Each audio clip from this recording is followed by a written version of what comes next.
Hello മച്ചാന്മാരെ, pet world എന്ന് പറഞ്ഞാൽ എൻ്റെ യൂട്യൂബ് ചാനലിലേക്ക് എല്ലാവർക്കും സ്വാഗതം ഉണ്ട്. അപ്പോൾ നമ്മൾ ഇന്ന് വന്നേക്കണമെന്ന് വെച്ചാൽ നമ്മളൊന്ന് പറഞ്ഞിട്ടുണ്ടായിരുന്നു ഇനി വന്ന വീഡിയോസ് എല്ലാം നന്നായിട്ട് ചെയ്യാൻ നോക്കാമെന്ന്.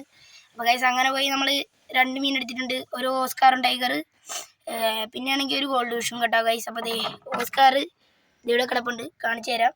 ദേ ഗൈസ്, ഇതാണ് കേട്ടോ ഓസ്കാറെ, ഇത് കിടക്കണ കാണാൻ പറ്റുമെന്നറിയില്ല. അത് ഓസ്കാർ. പിന്നെ നമ്മൾ ഒരു ഗോൾഡ് ഫിഷിനെ കൂടി മേടിച്ചിട്ടുണ്ട്. അപ്പോൾ അതിനൊക്കെ അയച്ചു വിട്ടു കേട്ടോ ഗൈസ്. അതിനെന്ന് വെച്ചാൽ വെറുതെ സ്ട്രെസ് അടിപ്പിക്കണ നോർത്ത്. പിന്നെ അതേ നമ്മൾ ഓസ്കാർ കൂട്ടന്മാർ ഇവിടെ കിടപ്പുണ്ട്, കാണിച്ചു തരാം ഗൈസ്. കാണാൻ പറ്റണുണ്ടോയെന്ന് അറിയില്ല, അതാണ് നമ്മുടെ ഗോൾഡ് ഫിഷ്. പിന്നെ ദേ ഇവിടെ നമ്മുടെ ഗപ്പികൾ കിടപ്പുണ്ട്, കാണാൻ പറ്റുമെന്ന് അറിയില്ല കേട്ടോ ഗൈസ്. അപ്പം ഇത്രയേ ഉള്ളൂ നമ്മുടെ വീഡിയോ. അപ്പോൾ എല്ലാവരും സബ്സ്ക്രൈബ് ചെയ്യുക, ഷെയർ ചെയ്യുക, കമൻറ്റ് ചെയ്യുക. അടുത്തൊരു വീഡിയോ ആയിട്ട് ബൈ. പിന്നെ ആണെങ്കിൽ എല്ലാവരും നമ്മളെ സപ്പോർട്ട് ചെയ്യാൻ നോക്കുക. പിന്നെ ഇത്രയുള്ള വീഡിയോ, മറ്റൊരു വീഡിയോ ബൈ.